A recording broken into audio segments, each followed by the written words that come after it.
Olá, olá, sou o Fábio Almeida, começando aqui mais um episódio do 100 Milissegundos, um projeto que se dispôs aí a discutir as principais revoluções tecnológicas e o impacto disso na sociedade.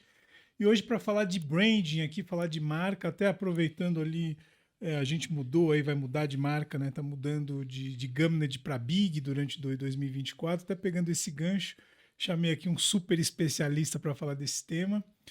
Convidado super especial, Antônio Roberto Oliveira aí, ele é fundador da Managic, Sim, consultoria de branding e inovação, especialista, né, nesse tema, e tem mais de 30 anos de experiência, tanto como professor e profissional dessa área. Muito obrigado por aceitar nosso convite, obrigado. seja bem-vindo aí. Obrigado. Eu agradeço muito. E é muito bom falar de branding, né? É uma paixão da minha vida, né? Comecei a estudar branding no 94, que eu fiz meu mestrado em branding, finalizei em 99 Que legal, a pós-graduação em branding, primeiro mestrado em branding. Em 2002 abri o primeiro curso, que legal, curso de branding que ficou 18 anos no mercado aí, como líder no mercado nacional que legal, de que legal. educação.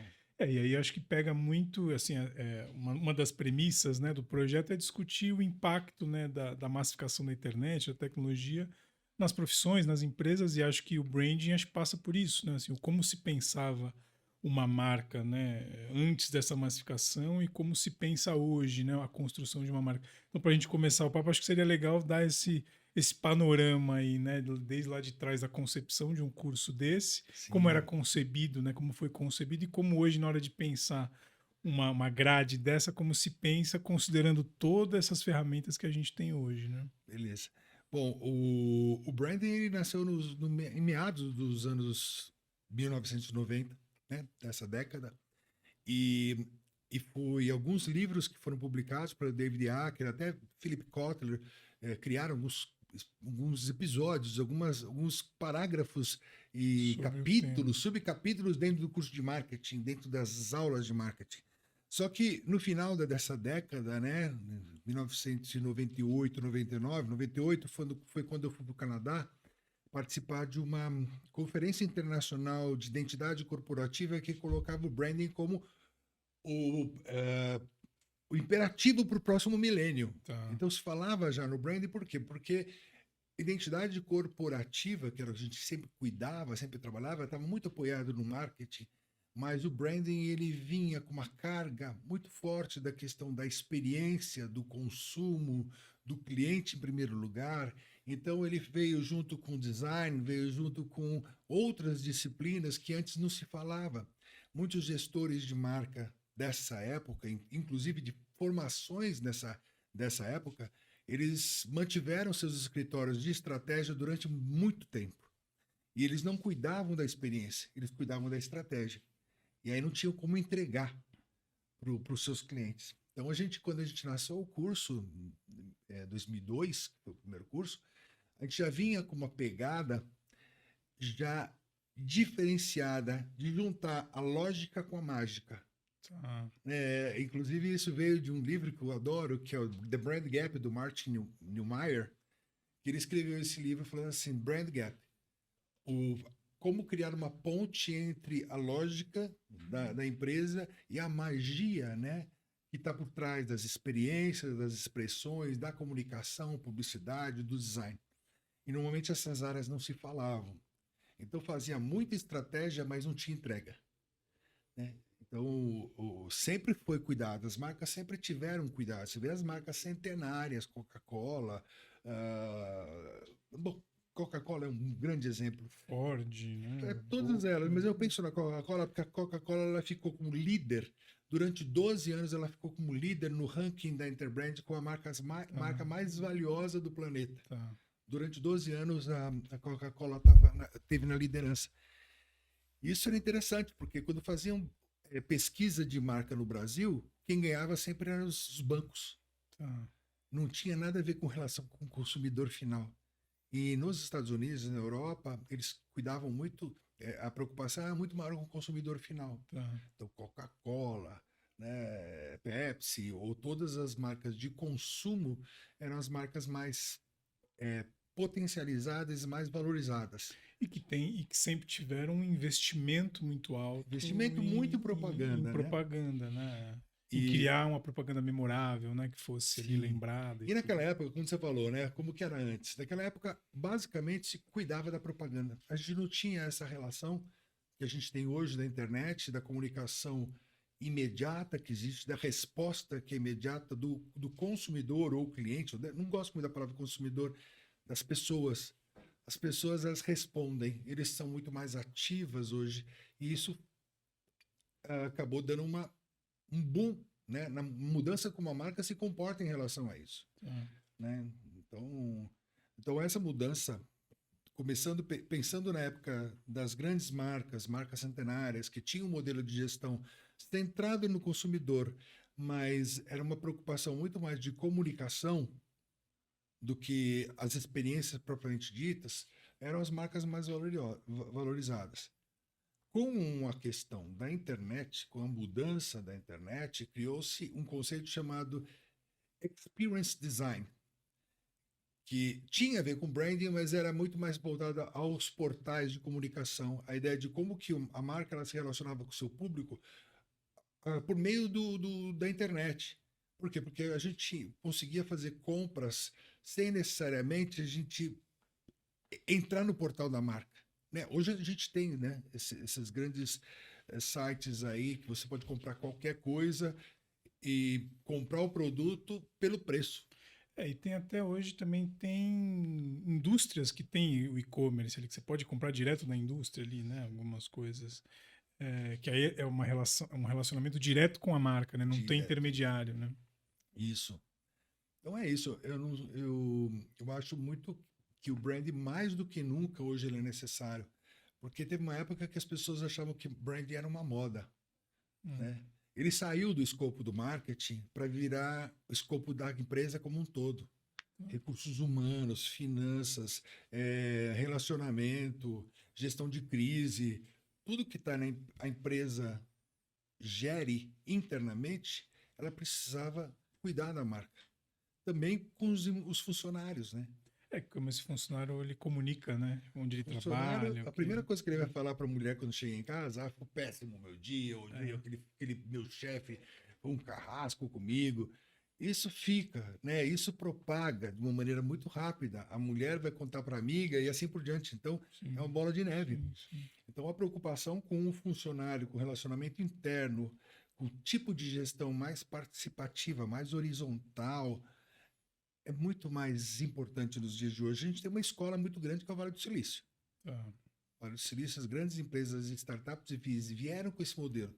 Apesar de não ser tudo flores lá, não? Então, não é, né? Não é. No final do dia não é, né? No final, a gente trabalha feito uns condenados. Mas tem uma sensação de pertencimento maior. Não, eu acho que isso mudou, porque é uma...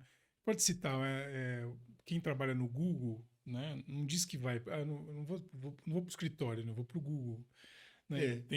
Eu estive no Google, eu estive lá no então Vale do tem Silício. esse centro, universidade, eu não vou para a faculdade, eu vou para a USP, eu vou para o Mackenzie, né? Tem algumas universidades que têm também essa força. Né? E na educação a coisa é mais complexa ainda, porque tem tantos commodities aí, tantas escolas, esses grandes grupos educacionais que vão comprando escola, colocando 100, 200 pessoas dentro de uma sala de aula e cobrando R$ 100 a mensalidade. Perde a identidade. Né? Perde identidade, perde qualidade, está formando um monte de gente incapaz de assumir as suas responsabilidades da profissão. Então, é uma coisa muito louca. Né? Eu trabalho muito com educação. Né? Educação, eu faço muito projeto para universidades, para colégios, e eu não entro só para fazer projeto de branding. Além da grande investigação, do aprofundamento com todos os públicos estratégicos, a gente também entra no modelo pedagógico. Tá. Eu tive essa experiência, como fui professor durante muito tempo, eu tive muita oportunidade de vivenciar modelos educacionais finlandeses. Estive na Finlândia umas 4, 5 vezes para entender como que é o modelo de ensino. Não dá para você colocar um aluno atrás do outro, sentadinho numa carteira e o professor num pedestal ali na frente de um tablado.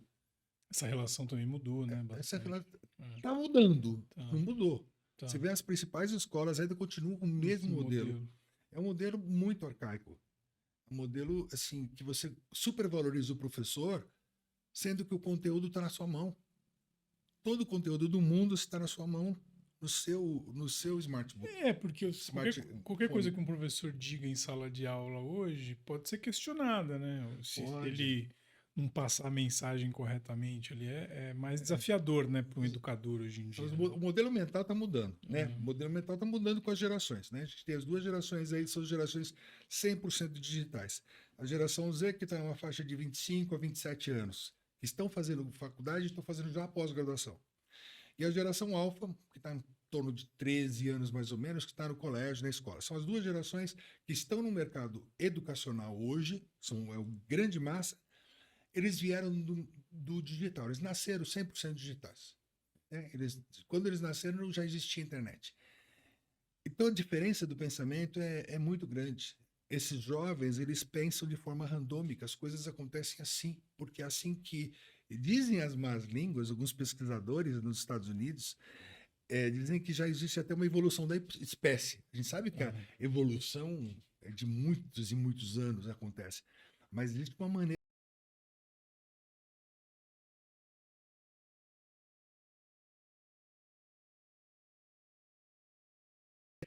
E tem assim, na temporada passada a gente recebeu aqui um professor de história da Unicamp, o Zé Alves, e que ele contou uma história, né, que assim, quando ele começou a dar aula lá nos anos, né, 20, 30 anos atrás, 20 anos atrás, que tinha aquela coisa de você ter 15 minutos de atenção verdadeira ali do aluno, né? E que hoje isso é impossível. Um aluno ter 15 minutos prestando Não atenção. tem. A cabeça vai para outros lugares, Ele né? demora alguns segundos. Atenção, acho que no máximo 3 minutos você precisa chamar a atenção do aluno. E não dá para você ter o mesmo modelo de ensino que a gente tinha há 30 anos atrás, porque as pessoas são diferentes. Então, por isso que a gente fala do modelo de colaboração. Aulas colaborativas, participativas, modelo baseado em projetos, né? O PBL, Project Based Learning, né? Que é uma metodologia ativa muito importante, muito utilizada na medicina, né? Que desde o primeiro dia de aula o aluno já vai para o laboratório, já vai começar na prática. Eu defendo isso para todos os alunos, para todos os tipos de graduação.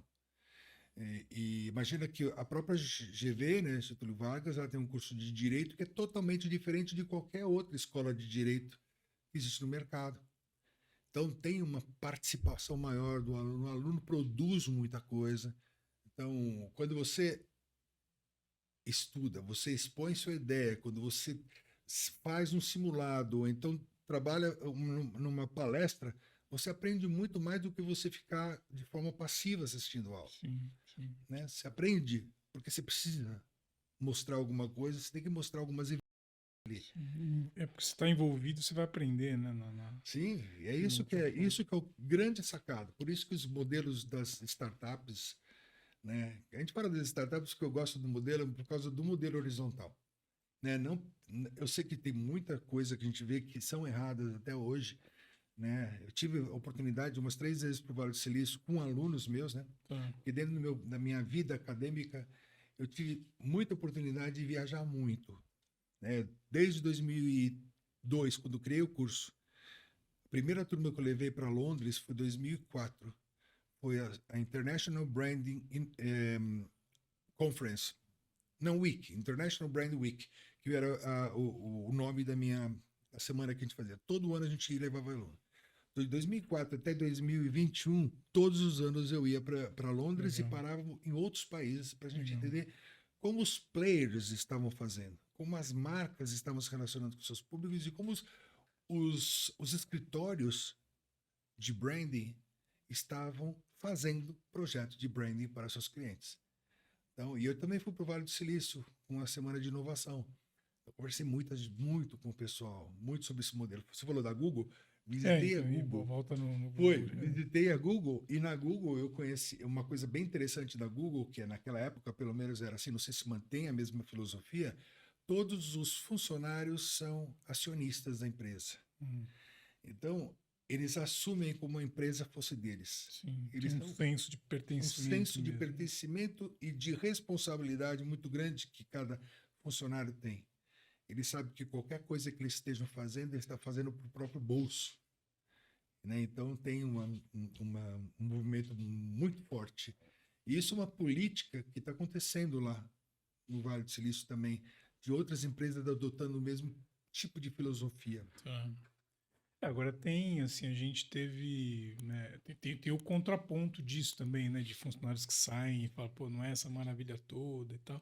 Mas acho que, num geral, né, acho que, sem entrar nesse mérito, né, porque aí eu acho que é um outro, mas acho que as startups trouxeram esses, que muita empresa tenta copiar, né, de você Uhum. ter esse senso de pertencimento, criar cultura organizacional, né, você ter Sim. um ambiente de trabalho mais acolhedor e tal, E né. tem, como você falou, de cultura, a Sim, cultura de inovação contínua, a cultura de trabalhos colaborativos, elas têm que ser exercida desde o dono da empresa. sim. Não adianta, não é uma política de recursos Não dá para ser só um humanos. manual, né? Que Né? você lê, tem que ser praticado, Tem né? que ser praticada e por isso que os gestores eles são fundamentais no processo. Então, quando se fala de processo de projeto de branding, quem nos contrata normalmente é o dono.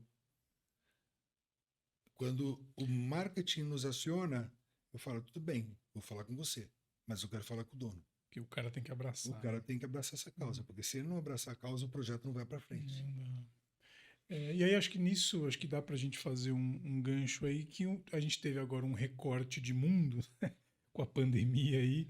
Eu acho que isso também mudou, foi uma virada de chave aí também nesses projetos e de como, né? E de como hoje a marca é importante, mas ao mesmo tempo ela também está mais frágil, né? Nesse ambiente Sim. online, né? A gente teve algumas coisas que aconteceram na pandemia, né? Primeiro que até escrevi um artigo numa revista chamada Branders Magazine, uma revista americana, que eu escrevi o artigo defendendo uma tese de que as marcas elas precisavam adotar uma política de brand innovation, que é criação de uma gestão de inovação contínua. Tinha o que está dentro desse brand innovation tem três pilares. O pilar do propósito, que é a gente fala muito disso, muitas pessoas ficam até riem quando a gente fala de propósito, né? Ah, É que eu acho que, propósito. é que a coisa do propósito, infelizmente, virou um lugar comum, assim, né? De falar de propósito É, e nem sempre é verdadeiro, né? pois é, aí É, que vem a é, história da verdade, da uhum, transparência dentro desse processo. sim, Então não adianta você usar isso como moda, porque você pega grandes empresas que têm um propósito forte e que atuam sobre o propósito, é diferente de você ter uma empresa que cria um propósito com finalidade mercadológica. não vai dar certo. Não dá certo, não Não. adianta. Então, o propósito, como desenhar um propósito? Propósito é qual que é o seu posicionamento, né? Como você se posiciona e o que você entrega para as pessoas que vai causar algum tipo de impacto na vida deles. Então, o propósito está muito associado a um impacto ambiental, impacto social. Então, ele está muito conectado com o ESG, né? Acho Então, que isso é um tema. é muito poderoso isso. Eu falo do propósito pensando dessa maneira. Muitas vezes a gente pega um trabalho para um cliente, faz um projeto para o cliente e me dá o propósito. Mas isso aqui não é um propósito de marca. Uhum, Ou isso não é um posicionamento de marca. Isso não é nenhuma missão de marca, nenhuma visão de marca. tá. Porque existe uma confusão tão grande nesses conceitos, né, Sim, estratégicos sim. das empresas, que é tudo muito bagunçado. E às vezes é só uma vaidade, né? Ou só uma frase de efeito, né? E não Sim, é. muitas vezes, quando as pessoas fazem um projeto, um planejamento estratégico, eles pegam esse papel e enfiam dentro da gaveta. E Uhum, vão enxergar isso de novo no ano seguinte. sim. E no ano seguinte eles vão rever a coisa que eles fizeram no ano anterior para entender que eles não tinham feito nada para mudar. Né? É muito comum. Eu já vivi muitos projetos, planejamentos estratégicos de empresa. E as pessoas saem da reunião, todo mundo energizado, mas daqui 2 horas o pessoal está bebendo Porque não está cerveja. enraizado, né? Não existe o engajamento que deveria ser. Uhum. E o engajamento só vai acontecer se o gestor for um bom gestor. É isso que eu ia perguntar, assim, se tem. Não tento fugir de fora, se existe fórmula, né? Porque eu acho que cada caso é um caso. Mas existe, sei lá, boas práticas para isso, para se conseguir disseminar uma cultura assim numa empresa. Pegar um exemplo, assim, uma empresa que não tem cultura. Tem Uhum. a empresa existe, o funcionário vai, trabalha, ganha um salário, mas não tem exatamente uma cultura, um propósito ali que o Não funcionário abraça. Existe uma maneira de mudar esse cenário assim? existe.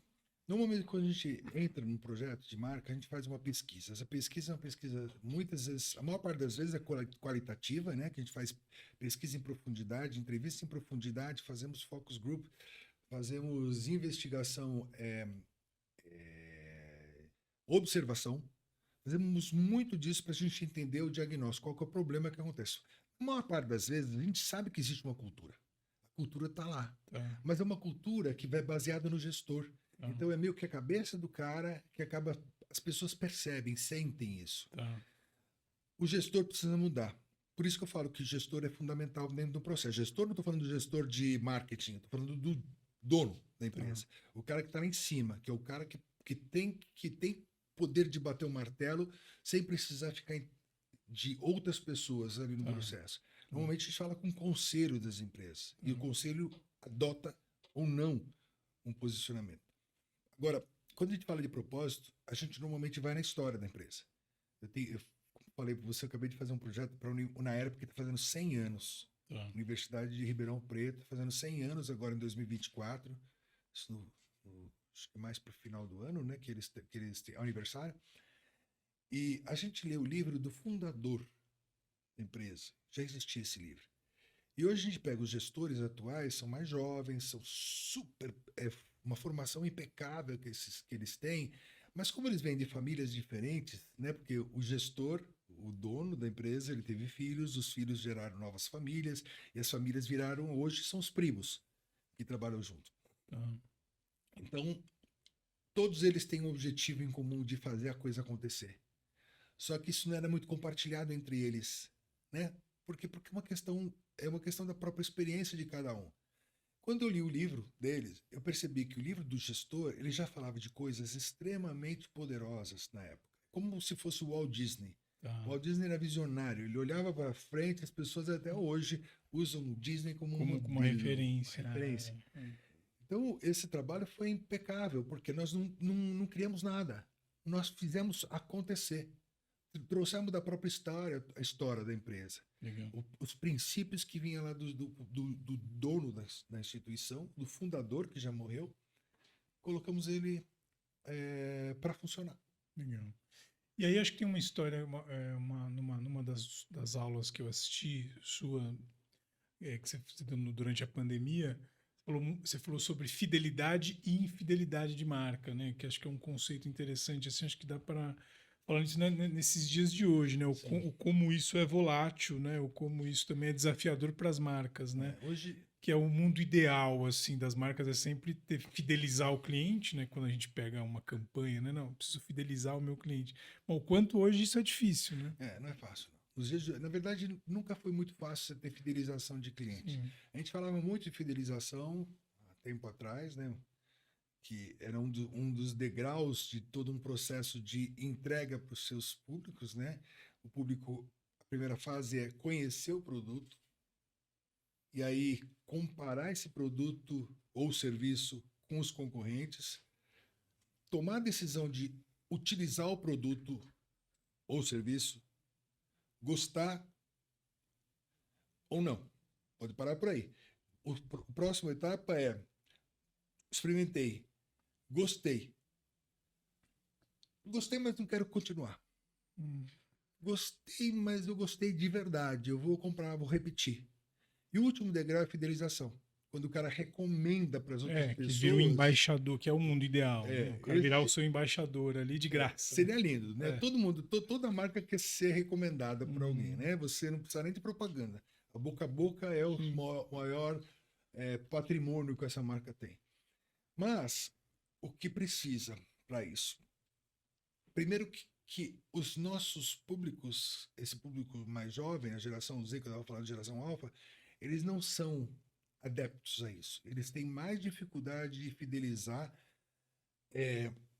do que outras marcas. Né? Primeiro outras gerações. Outras gerações. Primeiro porque ele está ali, ó. Exato. Porque ele está ali olhando, recebendo informações o tempo todo, buzinando na cabeça deles para tirar o foco deles. A gente tem um estudo que é a Universidade de Berkeley, que diz que em 104 depois de Cristo, com o nascimento do papel, até 1980 1993, com o nascimento da web. Foi isso, né? Acho que foi isso. Por 1800 e tantos anos de analógico, foram gerados 12 bilhões de gigabytes de informação. Então, a gente conviveu, durante esse tempo, com 12 bilhões de gigabytes de informação. Hoje, a gente tem centenas de bilhões de gigabytes de informação por dia. Um canhão, né? Não, é um absurdo. Claro que tem muita sujeira, muita informação que não é aproveitada, mas são informações que estão vindo para roubar a atenção das pessoas de outros, né, de outras marcas. Então a atenção o tempo todo está assim, bombardeando por TikTok, bombardeando por Instagrams, bombardeando pelo Facebook. YouTube, tudo, né? São muitas frentes buscando a fidelidade. Então, como fazer isso? Em primeiro lugar, é a questão da gestão mesmo. Então, a gente volta novamente para a questão da origem de todo o trabalho, que é um propósito. E aí acho que essa geração, né, que você comentou, geração Z, geração Alpha, tem muito essa preocupação se o propósito, não preocupação, mas tem esse olhar, né, para as marcas, se esse cara está sendo sincero comigo ou não, né? Eles têm um senso crítico maior do que talvez de outras gerações, né? Eles são mais críticos, são mais liberais, são mais socialmente conectados, são mais preocupados com questões ambientais e sociais.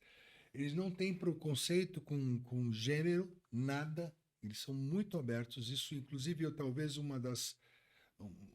acho que a televisão, o cinema, Netflix e qualquer programa hoje está inserindo diversidade tanto sexual quanto de etnia nos seus programas, e isso tem ajudado, eu acho que essas gerações, a diminuir questões, né, questões de preconceito. Sim, né? sim. Então, é mais diverso mesmo. É né, muito mais diverso e muito mais aberto para esses jovens. Então, eles são muito mais acessíveis e apoiam muito mais questões que envolvem o lado, né? Muitos estão conectados com as ODS da ONU. É impressionante como isso acontece. É muito doido isso. Eu tenho um amigo meu que mora no Japão. Ele é um dos embaixadores da ONU para as ODS, né? Então ele vive viajando o mundo para fazer ações com crianças, trazendo umas dos objetivos de desenvolvimento sustentáveis da ONU em sala de aula para discussão com os alunos. Tá. E ele fica muito feliz porque isso já é realidade. Tá. Então, tem muitas escolas que já trabalham, as próprias crianças elas são seletivas e estão buscando isso. Então, isso é um modelo mental desses jovens. Então, não adianta a gente querer ensinar esses jovens, eles precisam ensinar a gente. E até porque hoje, assim, o que se fala não dá para... Ele tem meios de pesquisar, né, as coisas, né? Então, a informação está na palma você da está mão. dizendo ali, tá, você está me dizendo isso, mas será que eu posso ver outras versões aqui? Então, a forma de comunicar, de discutir, né, tem que ser diferente, né? Eles são muito mais politizados também. E aí tem essa... Eu acho que né, nessa esteira, acho que tem também... A gente até pode usar o recorte da pandemia para isso, que é essa era do cancelamento que a gente vive, né? E que as marcas sofrem, né? Até porque hoje as marcas acabam tem um rosto, né, da marca, porque os gestores aparecem mais, né? Os fundadores ali que também viram pessoas públicas, né? E que são opinativas ali, às vezes uma opinião mais torta, um posicionamento, ou uma marca que abraça uma causa e quando você vai ver aquela causa não é dentro da fábrica não é igual, né? Como é que é esse desafio também, né? Para lidar com essa... que tem uma luz maior sobre tudo que se fala, né, hoje. Né? Eu acho que esse holofote, né, que está nas marcas e nos próprios gestores dessas marcas é um grande sinal para essas pessoas mudarem os seus comportamentos, mudarem seus modelos de gestão, né? Aí a gente volta no modelo de gestão, né, que é participativo, colaborativo, tem que ter um apelo forte nas questões ambientais e sociais. Ele estava comentando agora há pouco, um pouquinho antes de entrar aqui, sobre as marcas cujos gestores eles tinham posicionamentos preconceituosos, isso veio à tona. né? A Abercrombie, né? Que só contratava modelos loiros de olhos azuis e dizendo que não queria gente gorda, gente feia nos seus espaços. Né? Isso fez com que a marca tivesse uma decadência violenta. Isso acontece com muitas marcas. Não tem mais.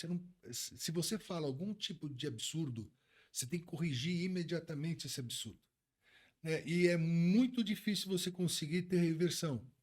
Agora, não tem, assim, acho que fazendo uma pergunta mais provocativa, assim, vamos dizer, a gente também vive uma era polarizada, né? Uhum. E aí, essa era polarizada a gente pode transferir também para as marcas, né? E como as marcas abraçam certas causas. Então, a gente pega um exemplo que vai, você tem uma marca que é vegana e no discurso dela ela tá batendo em quem come carne ali e tal. E do outro lado você talvez tenha uma marca que é comercial e está questionando ali que o vegano, né, isso ou aquilo. Então, assim, você tem discursos polarizados e cada discurso desse tem um público. Sim. E o público abraça a marca e tá. E isso também acaba sendo uma escolha, né? Como é que você enxerga isso? Assim, eu acho que hoje, aí me corrija minha visão, assim, mas eu acho que hoje também uma marca não tem como ela ficar em cima do muro. Não. Ela tem que estar de um lado ou do outro. Hoje eu estou dizendo assim, não sei se isso tem remédio, né? É, assim, a gente trabalha com arquitetura de marcas também, né? A arquitetura de marcas é um modelo de gestão empresarial baseado nos seus subprodutos. Né? Se falando de marca vegana, se uma marca é totalmente vegana por natureza, ela vai sempre se comunicar com esse público, do vegetariano até o vegano. Sim. Né? Então é esse público que vai estar. Então não interessa o restante, eles têm que se posicionar dessa maneira e têm que trazer todos os benefícios que aquela filosofia vegana pode trazer para crescer o público. E vai ter sempre isso. Sempre os veganos que vão estar defendendo a sua causa, vão achar que a sua produtividade é maior porque não está comendo carne ou Uhum. vice-versa. Né? Então sempre vai ter esse tipo de discurso. A marca ela tem que se posicionar de uma maneira muito pontual e certeira. Não dá para você mudar. Tá. O seu discurso não tem como mudar. Agora, se você está dentro de uma política de arquitetura de marcas, que tem uma marca mãe, que tem um determinado posicionamento, aí não pode, aí tem questões que são muito delicadas de você se posicionar, Tá. né? A marca mãe, ela tem um posicionamento, estou falando delicado na questão se ser vegana ou ser carnívora, sei lá como é que a gente se posiciona, que não, é o não vegano, né? Uhum. Você tem a Nestlé, por exemplo, que ela tem um posicionamento da Ela tem marca várias e marcas ali tem de várias baixo, guarda-chuva, submarcas. sim, Tem sim. marcas ali que são marcas diet, marcas que Sim, têm pouca lactose, que sim, tem pouco sim, isso, sim, e que são sim. para públicos Diferentes, né? diferentes. Sim. Então, ela vai, de alguma maneira, estar atendendo às necessidades desses diversos públicos. Essa submarca, ela vai ter todo o discurso dele, Sim. independente da mãe. Mas a mãe tem que ter A um. mãe, ela tem que ter Mas é bem delicado também, né? Sim, é Porque claro. ela tem que ser muito neutra nas coisas. Ela precisa ser mais neutra. É, Ela não pode ter um posicionamento muito rigoroso. Ela tem que fazer todo o seu papel social, sua questão ambiental. Precisa ser uma super marca e apoiar essas causas na DSG, está sempre conectado com isso, porque todas as submarcas vão se beneficiar dos princípios, dos valores da mãe. sim, Né? É como se fosse, a gente é filho, né? Os pais trazem sim, valores pra gente. sim, A gente adota alguns a sim. gente, não quero Cada adotar um tem a aqui, sua personalidade, né? vai ter a Mas sua. tem os valores ali que são inegociáveis, né? Por isso que tem, no caso da Nestlé, no caso da Unilever, a Nestlé ela tem uma arquitetura híbrida, tá? Ela trabalha com arquitetura híbrida, que é a arquitetura, a marca mãe tem um desenho e as submarcas, elas podem ter do Nescafé, Tá, Neston, Nespresso, tá traz a ligado. raiz do nome Uhum, Nestlé, sim, mas ao mesmo tempo tem Purina sim, para gato, tá, tem Maggi, então são outras marcas que não estão falando diretamente com a marca mãe. Então é um modelo que a gente fala de modelo de híbrido, porque eu tenho marcas, casa de marcas, que é a marca mãe com as suas filhinhas, que a gente sabe que são as filhinhas daquela marca, e as submarcas, que até está escrito lá no rótulo assim, Nestlé. Mas ou Unilever, não mas não aparece aparece muito, muito. né? Tá. Né? Então, modelos de arquitetura são também complicados, são estratégicos para você adotar. Né? Por exemplo, modelo monolítico, como a Parmalat. Parmalat tem marca mãe, Parmalat. Marca filho, Parmalat leite, Parmalat isso, Uhum. Parmalat aqui, Parmalat creme de leite. Todos têm Parmalat. E teve uma época que teve um problema numa remessa de leite que estavam todos envenenados. Eu não sei se é veneno, mas deu um problema sério. Eles tiveram que retirar todos os produtos das prateleiras naquela época. Aconteceu com a Coca-Cola, aconteceu com diversas marcas. Se a marca tiver uma política de gestão de crise poderosa, ela sai tranquilamente dessa crise. Se ela não tiver, corre o risco da Parmalat acabar Acabar nos dias de hoje, nos dias né? de hoje. E assim, aí nessa esteira também tem muita marca hoje criando influencers digitais, né, ali a partir de uma inteligência artificial, um personagem ali, Magazine Luiza tem, né, Lu, Assim, são os os mascotes, avatares os ali, né, avatares, né? Bradesco e tal. Isso também acaba fazendo parte de uma estratégia de marca também, porque isso humaniza, porque as redes sociais de uma certa forma humanizaram a marca, né, porque você faz um comentário ali e a marca interage com você, o Sim. que também pode ser perigoso, né, O chatbox, na escolha do tom de chatbot. voz, na escolha do tom de voz, ou como te responde, ou se é muito automatizado através de um chatbot ali. Como é que você enxerga isso também, né? Dentro desse mundo É uma digital, né? estratégia para você diminuir as relações humanas. Hoje a gente fala muito de humanização das marcas porque as pessoas já estão com o saco cheio de falar com robô. Uhum. Existe uma robotização muito grande das marcas utilizando esses avatares, utilizando os chatbots para poder falar com as pessoas. Mas eu, por exemplo, não tenho paciência para falar com robô. Eu preciso falar com É. gente. A não ser que seja uma coisa muito pontual ali, né? Sei lá, Sim, um código de barra, um negócio assim para pagar. funciona. Mas uma dúvida, uma coisa, você quer alguém, né, falando ali. É difícil, né? A Natura criou a NAT. Uhum. A NAT, ela se relaciona com como é que é? Consultoras da Natura. Tá. Então, é ali mais para facilitar o acesso, para facilitar a informação, é trazer uma humanização, que antes era por meios de texto só, agora você tem algum personagem conversando, e vários deles, né? Tem até a, a Casa Bahia, né? As Casas Bahias, Sim, sim, também tem a criaram, né? Magalu, É, é. tem várias marcas que fizeram isso. É uma estratégia, precisa ser bem cuidado, a gente não pode esquecer o lado humano. O lado Sim. humano é fundamental. Eu falo isso por mim, tá? Eu não tenho muita paciência. Eu sou um cara muito brigão. E pode ser geracional também, né? Assim, acho que talvez a gente não tenha muita paciência para esperar ali o robô Sim, ou a resposta automatizada, mas aí talvez tenha uma geração que também não queira falar com ninguém, né? é verdade. Que É queira verdade. outras É, formas. é. Mas é por isso que assim, acho que a marca tem que ter várias. Porque hoje você tem um cliente mais mimado, né? No final do. Porque hoje você tem muitas possibilidades de Sim. interação. Então acho que a marca também, que é a marca que tem essa.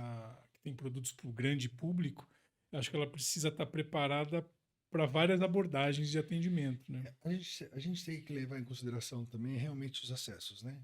Por onde vêm os acessos, Sim, né? A sim. gente fala do customer experience, né? Experiência do consumidor. Por onde vêm essas experiências? Vem Sim, por telefone, vem sim. pela internet, vem pelo WhatsApp, vem pela Instagram. Quais são os acessos? E cada vez mais a gente tem canais diferentes, né? Cada vez mais canais diferentes. Como quando a gente fala uma marca, a gente constrói uma marca, a gente constrói um posicionamento preciso, um propósito precioso ali mesmo e uma personalidade consistente. Se a gente tem uma personalidade consistente, a gente tem um tom de voz. A marca ela tem que falar da mesma forma com as pessoas por todos os canais. Aí que mora o perigo, né? Como você vai controlar todos esses Sim, canais? Então sim. a gente tem que controlar o chatbot, temos que controlar o avatar, temos que controlar a pessoa que vai receber a ligação por telefone, que normalmente é o problema maior. Tem que estar preparada, né, para Tem que estar aquilo. muito bem preparado, com um discurso muito bom. Quantas vezes a gente teve que ligar para um TIM, Sim. NET, qualquer uma das empresas que o atendimento é é feito por atendimento que não é da empresa, né? Sim, Que que é são os terceirizado, telemarketing, né? são São as URAs terceirizados, ali. são terceirizados e a gente não tem. A pessoa não tem a resposta que você precisa. Sim, sim. Porque aí a gente volta naquilo da. Ela não tem compromisso com a empresa, né? Com a marca, né? Não Ela é tem. um Mas prestador de deveria. serviço que tem um treinamento X. Aí ela tem uma limitação também, né? Mas isso, então, esse é um problema das empresas de Sim, telemarketing sim, que são contratadas, que deveriam dar um treinamento, porque normalmente as pessoas ela devem atender a marca específica. sim, Não pode atender 3 ou 4 marcas uma sim, pessoa. sim, Se sim, atender 3 ou 4 marcas e sabe que existe uma diferença sim. de mensagem, de tom de voz diferente, o cara entra em parafuso. É, É pedir demais também para sim. esses meninos aí que trabalham no Não, com telemarketing, certeza. né? Agora, mas é impressionante. Eu acho que é muito importante esse controle, mas é difícil. Por isso que as marcas cada vez mais têm mais desafios, né? O gestor da marca, é aí que eu venho de novo o dono da marca sendo o cara mais importante, porque ele vai comandar a ação de todas as áreas. Aí a gente estava conversando, né? O branding antigamente, estava só no marketing. Hoje está no recursos humanos, Sim, está no tem atendimento, tudo. está em todos os Sim, lugares. sim, sim. E a marca não pode ser bipolar. Não, e a coisa também hoje, quantas empresas que a gente não consome algum serviço e o atendente pede, me avalia, né? Avalia meu É, atendimento, porque isso também conta como ponto, né? sim. Então também tem um olhar da empresa também de ter esse controle sobre como que o consumidor final, né, o cliente final está sendo atendido, né? Você já, Nessa avaliação, né? você já teve algum contato? Você tem Apple? Não. Tem. Você já teve contato com o telemarketing da Apple, com o Não, não, atendimento da Apple? não. Bom, eu ligo sempre para eles. Eu ligo até para Ah, conversar com os caras que são muito bons. ah, Então a Apple ela tem uma propósito, posicionamento, a maneira, o tom de voz dele, né, do ser friendly, amigável, ser próximo, descomplicado. Isso está no discurso de cada um atendente do telemarketing deles. de simplificar. Eles simplificam, eles atendem você. E aí, para mim, você sabe que eu sou Antônio Roberto, me chama de Robertão. Tá. E aí, Robertão, como é que estão as coisas? Ah, eu entendo. Olha a primeira coisa que eles falam. Olha, eu entendo a sua preocupação. Puxa, como é difícil mesmo lidar com situações assim, como você está agora no seu computador, ou no seu tablet, ou no seu telefone.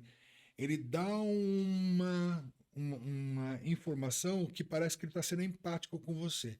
Ele traz a empatia no É o discurso, tom, né? ao tom. Uhum. E aí ele consegue captar a sua atenção e faz você se relaxar na conversa. E eles te atendem mesmo se você não tiver na garantia, se o seu computador não tiver na garantia. Eu tenho computador 2017, 2013 em casa, eu ligo para a Apple para me ajudar a resolver um E, problema, eles me atendem. mas aí isso é uma forma de fidelização, né? Porque você tem uma. Eu não vou trocar de marca, porque eu sei que na hora que eu precisar, esse cara vai me. Voltamos à fidelização, né? Ah, Programas de fidelização. sim. Programa de fidelização é muito bom para você manter o cliente, mas o cliente não vai ser fiel a você por causa de um Só por programa causa do de programa. fidelização. Talvez ele seja. Olha, eu fui fiel a United, não, American Airlines durante muito tempo. Viajei muito pela American. Mas eu fiquei tão chateado com eles algumas vezes que eu parei de colecionar milhas da American Airlines. Tá, Porque para mim não valia a pena voar no avião da American Airlines. tá. Eu não queria saber deles. Então eu acabei fugindo. Nunca mais eu voei na American Airlines. Então essas experiências, por mais que eles tenham uma política de fidelização com premiações, é tudo Se o serviço, se a experiência não é boa, né? é, Mesmo se você ganha algo ali em troca, né? Entre aspas, não vale a pena, não né? vale. Agora muitas marcas estão usando gamificação, Sim, sim, estão usando outras estratégias para poder o storytelling, né, sim. para potencializar valor de marca. Então são estratégias, mas o importante é a questão da consistência, da coerência, né? Você ser coerente no momento que você traz uma mensagem para o seu público em todos os canais. Ser consistente de colocar sempre você está lá o dia a E dia. agora, assim, a gente teve nesses últimos 2 anos aí uma explosão da inteligência artificial, né? Até personificada no ChatGPT ali, Sim. né? Que furou um pouco a bolha ali da comunicação. Como que você enxerga isso para as marcas hoje, para construir? Isso tende a pasteurizar um pouco? Ou tem que ter uma dose aí de uso disso? Como é que isso você vê com. Sim, é um caminho sem volta, né? Sim. Mas como é que você enxerga isso na concepção hoje, na construção de marca, com tantas ferramentas de inteligência artificial que, de uma certa forma, pode pasteurizar ali a Sim. criação, né, de A coisas? inteligência artificial ela veio ser um aliado para nós, como profissionais que constroem marcas. A gente usa muito a inteligência artificial para fazer pesquisa, principalmente o chat GPT-4, que ajuda a gente a trazer insumos importantes Ah, para a gente poder fazer leitura de mercado. ah, Então, eu acho isso para a gente uma ferramenta indispensável. legal. Quando você fala de inteligência artificial, agora eu vou falar outros mercados, estou falando de educação agora há pouco. Tá. Os, os professores ficaram desesperados com a entrada da inteligência artificial, porque a inteligência artificial pode trazer insumos para os alunos, informações para os alunos que o próprio professor não tem, Que é né? muito rápido, É né? muito rápido. Então, o que eu sugiro normalmente que os professores, como eu faço muita consultoria para o meio acadêmico, assim, adotem a inteligência artificial como um livro.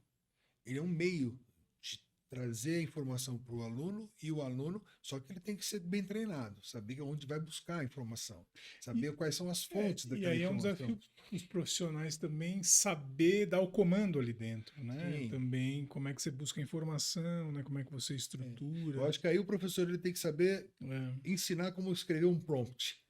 Também, né? Mas Como vira uma você, nova habilidade, uma né? nova habilidade. É, Agora, falando de empresas, né? Empresas que estão ali, a inteligência artificial ela pode ser um aliado também para as empresas, para poder, inclusive, dentro do processo de gestão da marca, ajudar a você entender como é que a concorrência está fazendo, quais são os pontos positivos e negativos da concorrência e os seus, fazer análise contínua do processo de pesquisa para que você consiga entregar valor o tempo todo para o seu público.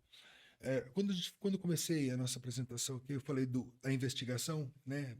Entrevista em profundidade, focus group. Essa, sim, a pesquisa ela é feita em dois momentos, né? Quando a gente é contratado, para a gente entender esse universo de marca, entender quais são os valores, quais são os atributos de marca que estão no imaginário das pessoas, entender qual que é o propósito saindo dessa história dela, e a gente materializa isso em expressão de marca, né? A expressão de marca, quando a gente traz a experiência, o customer experience, a experiência de marca hoje ela é multissensorial. É multissensorial porque não é simplesmente um logotipo que está se não, mudando. sim. Eu estou mudando o modo de falar da Uma marca. história por Eu estou trás, mudando o né? gosto da marca, estou mudando o cheiro da Hum, marca, o som da marca, sim. a forma com que as pessoas vão perceber e entender essa marca. Hoje a gente tem trabalhado muito com identidade sonora. Eu Tá. tenho dentro da nossa empresa a gente faz identidade sonora para a empresa. A gente cria na época nós criamos uma sinfonia Tá. para a orquestra sinfônica, uma música criada para eles. Tá. Além disso tem a assinatura A gente tem, né, Netflix, sim, né? todas as marcas têm, YouTube, mas né? Tem, alguns mercados, mercado digital, né, de televisão, é muito comum, né? é, Você você pensa identifica ali, você pensa mais na vinheta que vem junto com o logo. é. Mas uma marca pode ser muito mais do que isso e não necessariamente precisa estar tão inserida no mundo digital como essas grandes empresas Sim, estão. sim, Você não vai deixar de estar no mundo digital, mas não é uma empresa de telecomunicações, né? sim. O É, próprio cheiro, né? Tem algumas lojas, né? tu- Identifica pelo tudo cheiro, isso é né? E estratégico. tudo pensado, né? Tudo é estratégico, tudo pensado e vem de dentro dessa estratégia de marca. É que eu não falei muito como que é o processo Tá. de branding, né? Vou falar rapidamente Sim, como sim, sim. funciona o processo. O processo de branding, quando a gente é consultor, a gente entra dentro da empresa, a gente faz um kickoff. Kickoff é a conversa inicial para a gente entender qual é o tamanho do problema, qual o tamanho da empresa, como funciona a empresa. Normalmente nesse kickoff, a empresa, os donos da empresa eles fazem uma apresentação para a gente até sugere que faça naquele Canvas, Tá. né? Eu falo, mostra ali tudo pra É gente. que ali, puta, ali é que É eu um, acho é um fantástico o retrato, Canvas. né? É o big picture, a gente chama, né? É. Como é que é? Então, eu estou aqui, aqui temos públicos estratégicos, aqui temos fornecedores, os produtos e serviços, comunicação, está tudo marcado nesse Canvas. A gente estando com essa informação na mão, a gente já sabe, essas informações na mão, a gente já sabe como fazer a pesquisa. Então, a gente vai para a pesquisa. Então, tem que pesquisar isso. Tem que ir para esse nível, os concorrentes são esses melhores práticas estão aqui, e a gente parte a campo. Parte para campo para a gente fazer essa pesquisa conversando com muita gente. Daí a gente traz o diagnóstico. O diagnóstico a gente vai apresentar para o cliente o big picture. Esse é o cenário. O cenário está assim, tem pessoas falando isso de você. Tem pessoas falando mal de você, nesse ponto e nesse ponto. Esse canal está prejudicado. Então a gente mostra um retrato. Aí normalmente é doloroso os clientes saberem quais são os pontos mais Críticos, né? mais críticos ali. E aí a gente entra com a estratégia. A estratégia a gente faz duas coisas. Primeiro é uma orientação estratégica para a resolução dos problemas levantados na pesquisa. Então ali a gente dá todas um mapa para como a gente resolver os problemas ali. E depois, junto com isso, a gente faz a gente chama de plataforma de marca, que é a construção de todos os elementos estratégicos. Aí vem o propósito, missão, a visão, os atributos de marca, posicionamento da marca, o true line e o tagline. Tá? Então, isso basicamente é essa estrutura. Legal. True line é a linha da verdade, que é uma frase interna para você engajar o seu público interno. Tá. Ele é como se fosse a Nike, ela tem: se você tem um corpo, você é um atleta. É uma frase que ninguém conhece do público externo. Então, Mas aí, o público interno sabe. Tá. Se você tem um corpo, você é um atleta, é muito poderoso. Porque se o cara tiver sem as duas pernas, tiver com obesidade, daquela doença de obesidade, ele é um atleta. Ele ainda continua Ele com continua potencial, sendo um né? potencial consumidor. E quais são os atributos de marca? Superação, que é resolver os seus problemas. Se o cara está com obesidade, ele vai para a Nike comprar qualquer produto da Nike, aquele produto ele vai trazer um sentimento de superação, né? Eu vou comprar um tênis da Nike. Que é o que a marca vende ali, né? A marca traz esse benefício emocional para essas pessoas, né? É como o da Coca, né? Que é... Eu esqueci agora, mas é da sede, né? Assim, relacionado à sede, né? Então, Eles falam assim, matar a sede... a sede do mundo. A sede do mundo, é isso. Na verdade, isso é a missão dele. Tá. Matar a sede do mundo. Então, Olha que missão. Então, mas tem aquela coisa, você tomar uma Coca, né, gelada, você tem aquele... Isso fica internalizado, É né? muito louco, é muito poderoso, porque essas marcas, elas têm condições de trazer toda a questão da sensorialidade para fora. A própria Apple, né, da coisa do luxo, né, da exclusividade, né, acho que tá muito forte. Mas aí a gente está acho que aí, fazendo mais uma provocaçãozinha, assim, a gente está num campo de grandes marcas, com grandes investimentos, né, Sim. e muito populares, assim. Quando a gente vai um pouco mais para o meio do caminho, ali para uma média empresa ou mercados mais nichados, assim, é mais desafiador, né, encontrar esse caminho. É desafiador, mas ao mesmo tempo você tem as ferramentas que você pode utilizar. Tá. As ferramentas para você criar expressões de marcas poderosas, lembrando que você tem que ter um posicionamento claro, um propósito muito claro. O posicionamento, ele tem 3 perguntas que você faz no posicionamento. Você tem que responder para você desenhar um posicionamento, você precisa responder qual é o propósito da empresa. Tá. Então, aí você precisa ter um propósito bem definido. Se o propósito responde aquilo, tá. O propósito é o que eu entrego para as pessoas e o que essa entrega causa de impacto na vida das pessoas. Essa, mais ou menos, é isso que é baseado no Simon Sinek, que é o cara que escreveu tudo começa com o porquê, né? Porque normalmente é a pergunta que você faz da sua existência para você ter um propósito. Então, primeiro, qual o propósito da marca? O que efetivamente você entrega para as pessoas e qual que é o diferencial que você tem na sua empresa que poucos podem copiar de você. Esse é o tripé do posicionamento. E aí a gente tem aí algumas perguntas, né? Tem o autor, aquele mesmo autor que eu falei no começo, que é o Martin Neumeier, Ele escreveu o segundo livro o livro dele, o primeiro foi o The Brand Gap, o segundo livro foi Zag. Tá. Zag, o que é o Zag? Quando todo mundo está fazendo zig, faz Zag.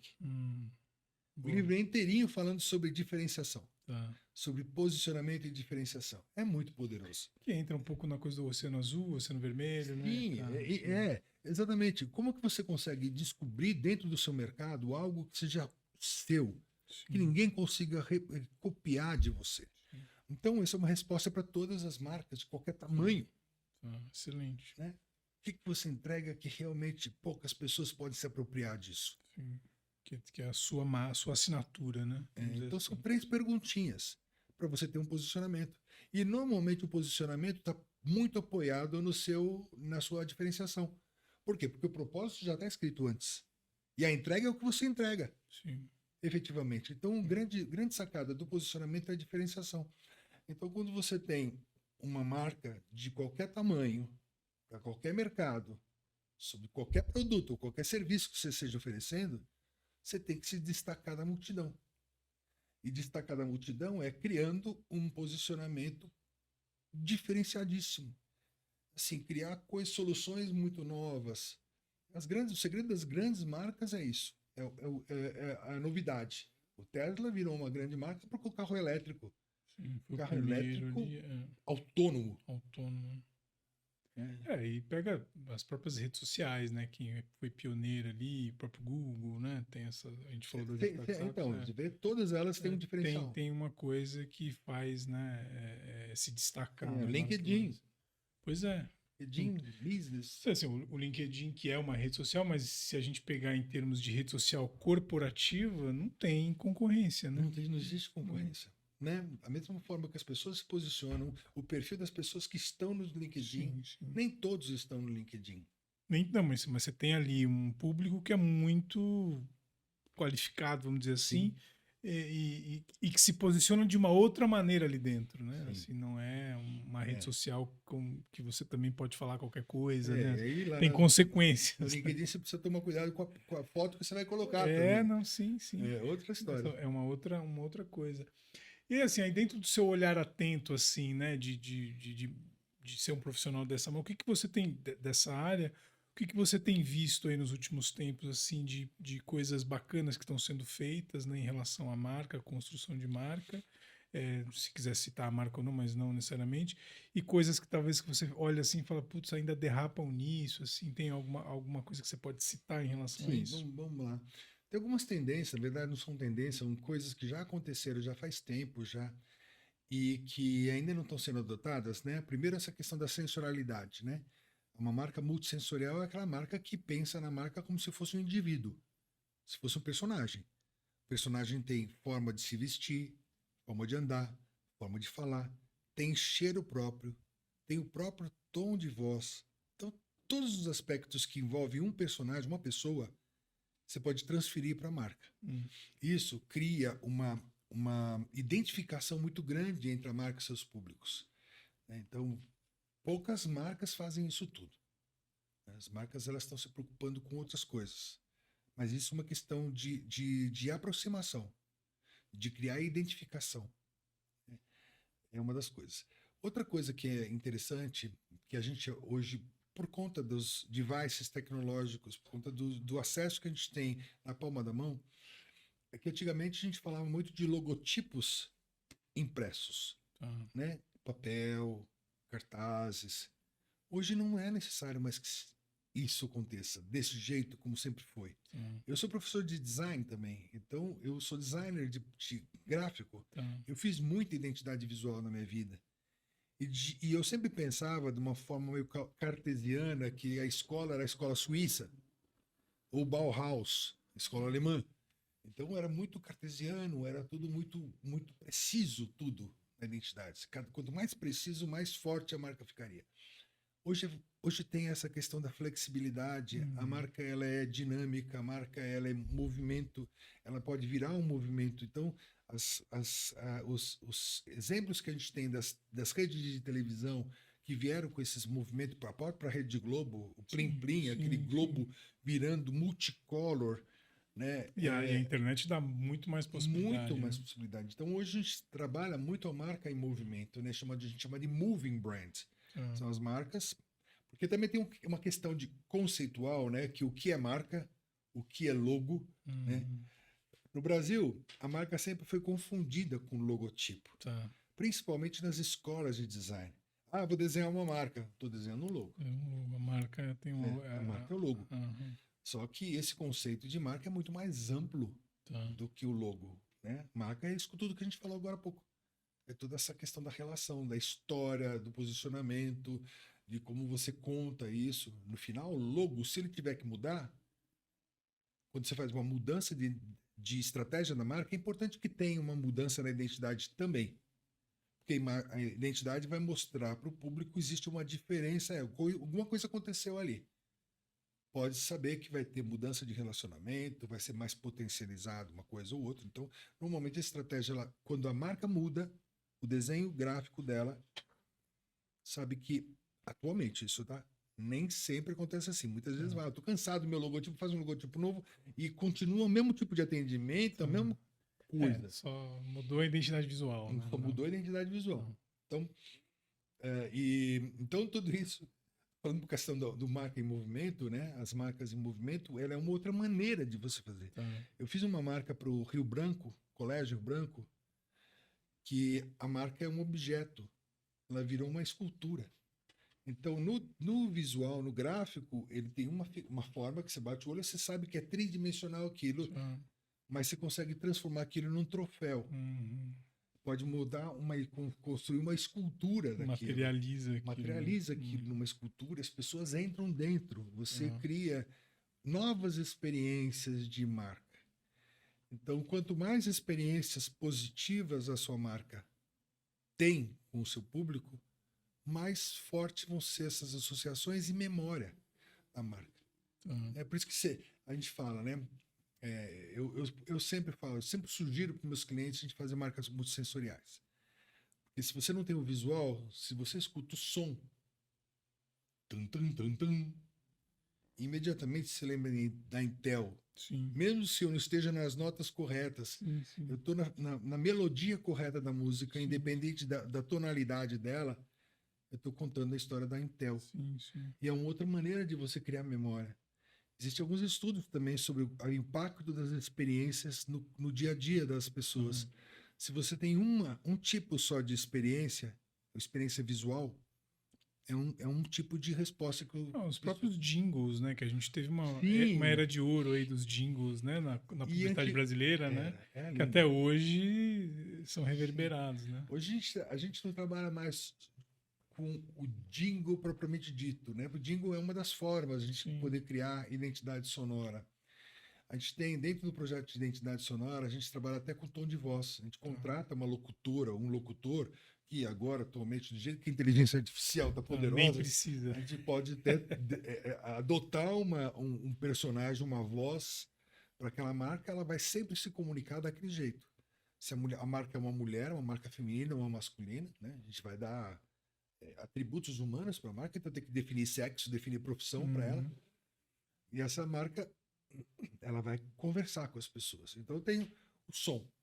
O som é a maneira com que a marca responde para você. Então quando você fala de jingle contava uma história. Era maravilhoso. Era maravilhoso. A gente tem feito um trabalho, a gente tem um coral, que é um coral voluntário que participa, que é um coral chamado Coral do Menino, que a gente vai nos asilos, vamos nos hospitais, vamos visitar crianças doentes e velhinhos, e a gente está fazendo a festa do Chacrinha, é como se fosse o Chacrinha. E a gente canta os jingles da época. Mapping, venha correndo, Mapping. Nem sei se você lembra. Não, lembro. Mapping eu lembro. Mapping, Dededrim. Tem o Bamerindos. Bamerindos, tem aquela das casas pernambucanas, tem muita coisa legal. Não, tem coisas. Isso marca, né? Fica. Então, e naquela época, imagina, a gente não tinha nem esses conceitos de brand nessa época. Sim. A Varig, as músicas que a Varig tocava, Varig também eram lindas as músicas. Agora, por que a marca faliu? Gestão. Problema de gestão, sempre é problema de gestão. Né? Não, como outras, poderia citar outras também que faliram por gestão, mas que eram marcas fortes e tal, né? Que às vezes tenta se resgatar, mas não. Tentaram, o próprio Mapping, né? Que tinha fechado, tentaram resgatar, mas aí já perde o charme ali, né? Que tinha Tem uma historinha do Tatuzinho, que é uma história engraçada. Tatuzinho, você lembra da caipirinha? A cachaça Sei, sei, Tatuzinho? sei, sei, sei. Era um tatuzinho que tinha no rótulo. Uhum.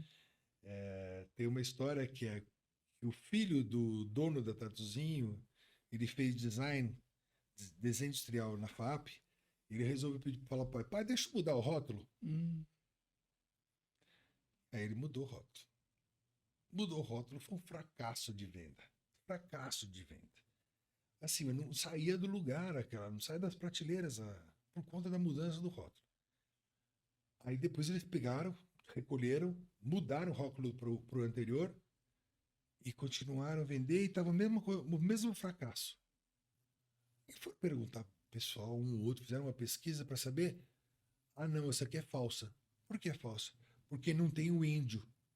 O índio era o nome a marca da gráfica que imprimia, Caraca. que estava lá no cantinho. E para A quem marca não existia mais, a gráfica não existia mais, eles tiveram que fazer o mesmo logo para voltar a funcionar. Olha que Agora loucura. não sei se existe mais tatuzinho, mas era uma história muito, muito bacana para contar. Que não era nem o logo não era nem a marca. Não tinha nada a ver com a marca da Tatuzinho, mas é que as pessoas faziam associação com isso. Olha que loucura. E aí, para a gente ir para final, para os finalmente aqui, acho que duas questões acho que me causam curiosidade aí, acho que nos dias de hoje. Assim, acho que hoje a gente tem no meio da publicidade, né, sempre teve uma questão da vaidade, né, assim, né, de talvez se fazer coisas por conta da vaidade do dono da empresa ou da agência, né. E hoje a gente tem uma era dos dados, né, que as coisas devem ou deveriam ser pautadas em dados, em pesquisa e tal. Hoje você ainda acompanha conflitos assim de coisas que Sim. querem fazer mais por vaidade e menos por dados, e como é que se administra isso, né, numa consultoria, numa coisa assim? Algumas vezes eu consigo administrar, outras vezes a gente pede licença e vai embora. Tá. Porque teve vários casos. Casos como esse caso que eu falei de Que grandes... isso é pura vaidade do tatuzinho, por exemplo. Vaidade. Né? Você mudar o logo, eu fiz um curso aqui, vou mudar o logo da minha empresa. Eu sou profissional na área agora. Baseado em nada, né? Vou mudar baseado em nada. Não né? fez nenhuma pesquisa, não fez nada de percepção de valor, nada disso. Então é o seguinte, existe questão da vaidade sim, mas é muito importante que quando você vai fazer um projeto de marca, quando você tem um único dono, um único gestor, aí o risco da vaidade é grande. Porque ele é o cara que toma a decisão. E aí tem questões de time que está ganhando não se mexe. Mesmo a gente sabendo que tem problemas ali que poderiam ser potencializados, melhorados, potencializar o problema não, solucionar o problema, às vezes o cliente não quer saber. Quando é um conselho, eu tenho vários gestores, aí normalmente a gente faz reunião com os gestores. Existe também dificuldade porque cada um pensa de um jeito, mas é mais fácil você chegar e você explicar as vantagens e as desvantagens de adotar determinados caminhos para um grupo do que para uma pessoa só. Todo o trabalho que eu faço palestra antes de iniciar o trabalho. Eu dou aula sobre o que é branding, por que existe o branding. Muitas vezes eles me contratam, mesmo sabendo que eles têm uma ideia do que seja, eu falo do nosso método e explico e dou uma aula sobre marca. Que é uma abordagem educativa, né? Uma abordagem educativa, científica, trazendo estudos de casos de outros mercados para as pessoas entenderem o que aconteceu no mercado com relação à adoção ou não de uma estratégia proposta. Então, assim, os conflitos existem, ego, difícil de mexer, vaidade sempre vai ter. Mas é importante abrir os olhos, porque a vaidade ela pode prejudicar o negócio. Mas esse processo melhorou, assim, porque hoje é como a gente tem, né, esse dado que você trouxe do que foi gerado de dados, né, até 1983, o que é gerado hoje com essa avalanche de dados que a gente tem, isso melhorou essa coisa de você ser pautado? Até porque tem os hypes, né? Hoje de Uhum. usar a inteligência artificial, de usar dados e tal. Isso melhorou ou não? Ainda é um pouco Melhorou da. porque a consciência eu acho que está melhor. Tá, Porque tá, as pessoas sabem que a competitividade está muito grande. tá. E aí, se você pega as melhores práticas dentro do segmento que está sendo trabalhado, né?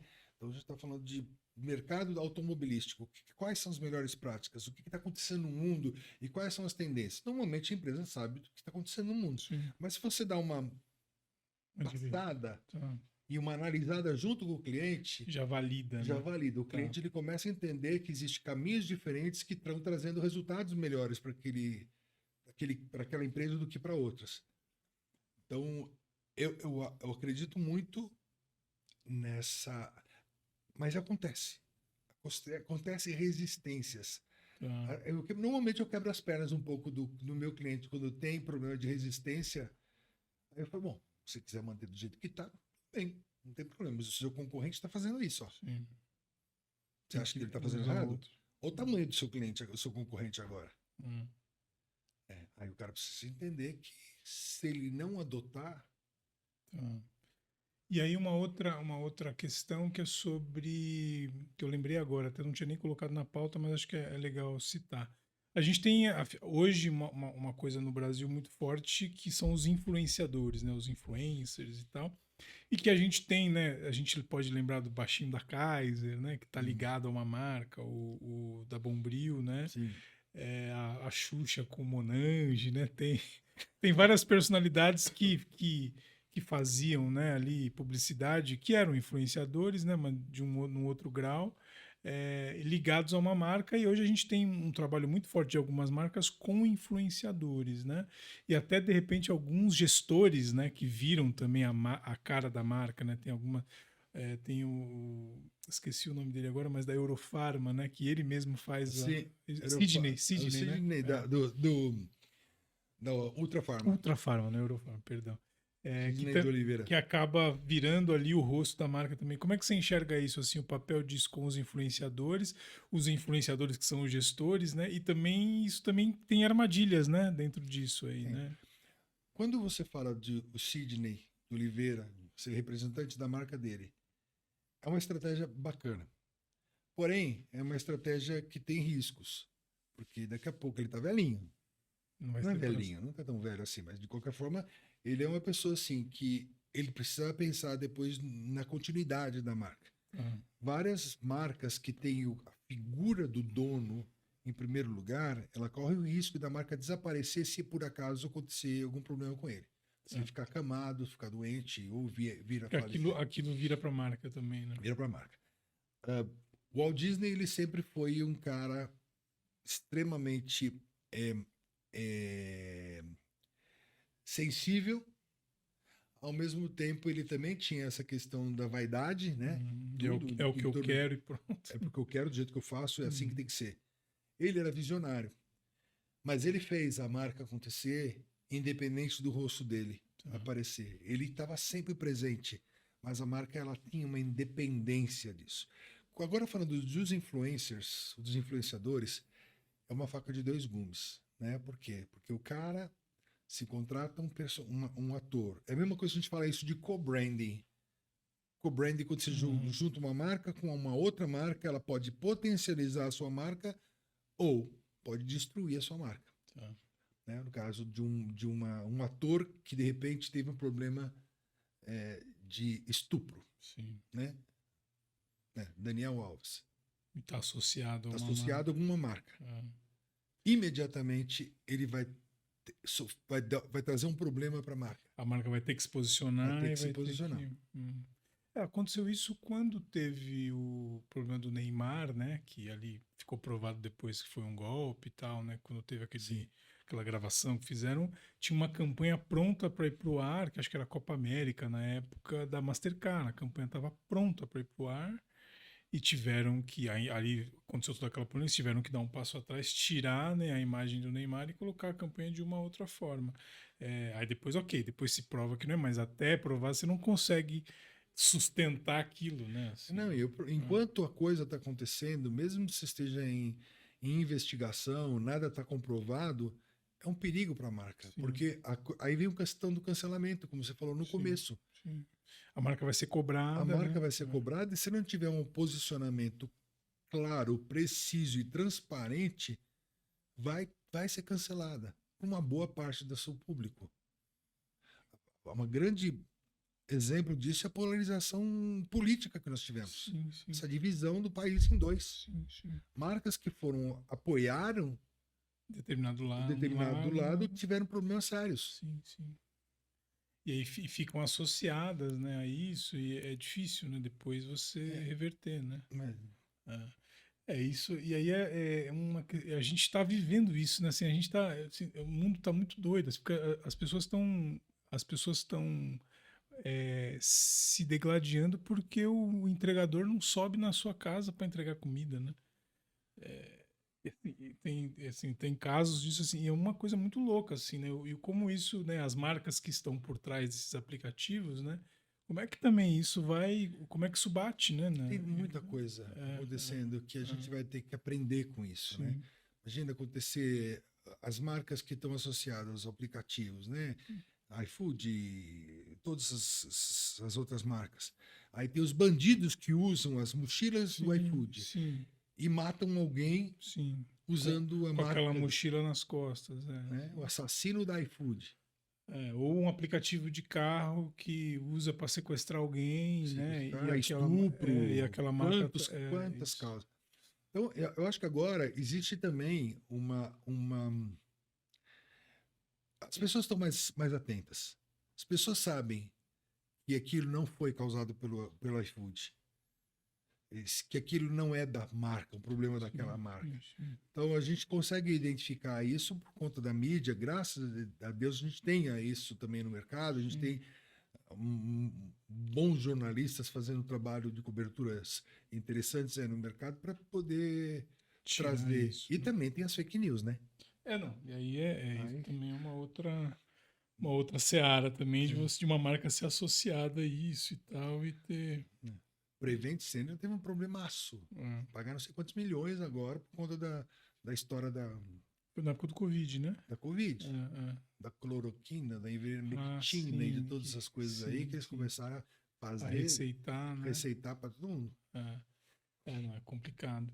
E aí, como uma reflexão final, assim, acho que você falou bastante disso, acho que no decorrer do papo, mas assim, hoje, talvez assim, um caminho para o profissional hoje, assim, né, se atualizar, né? Acho que hoje o profissional de publicidade, quem tá estudando isso, assim, você tem algum caminho para isso em termos de branding, né, para Hum. poder entender mais sobre isso?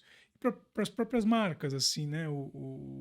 Se é que não gosto de usar essa palavra conselho ou fórmula, né, na nossa área, mas caminhos, né, que possam trilhar para isso. Diferente do que a maior parte previa no começo dos anos 90, quer dizer, no final dos anos 90, começo dos anos 2000, que branding era um modismo. Não, branding não é um modismo. Branding ele veio para ficar. Veio para ficar por quê? Porque a marca é o maior patrimônio da empresa. Ponto. Marca é o maior patrimônio da empresa. Você tem várias maneiras de você fazer a gestão dessa marca.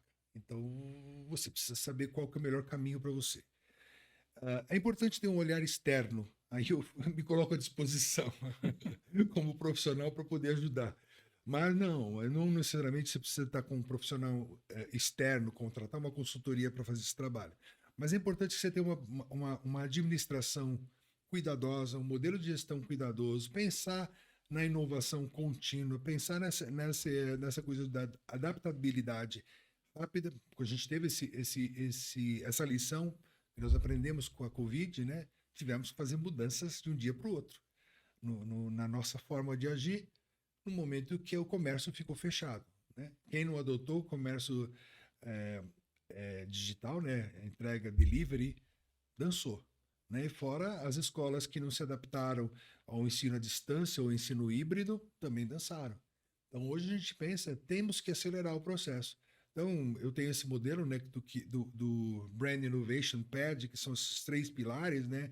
O pilar do propósito, um bom propósito e um propósito que seja verdadeiro, seja transparente, esteja apoiado numa causa real, que é a causa que está conectada ou com os Objetivos de Desenvolvimento Sustentáveis da ONU, alguma questão que seja ligada a questões sociais e ambientais, mas de verdade não seja só uma fachada, né, para você entregar algo, mostrar que você é bonzinho, que você é bacana, que você está bem na fita.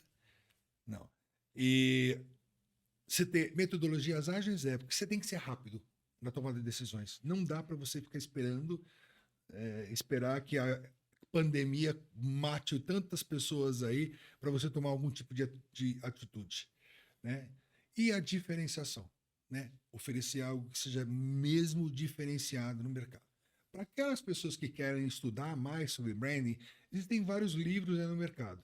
Cursos de pós-graduação, o meu curso viveu durante 18 anos. Hoje não tem mais esse curso. Existem alguns cursos nas outras faculdades, acho que parece que a SPM parece que tem algum curso.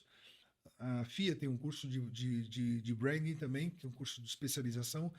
Uma disciplina extremamente importante e não é tão simples como as pessoas achavam antigamente.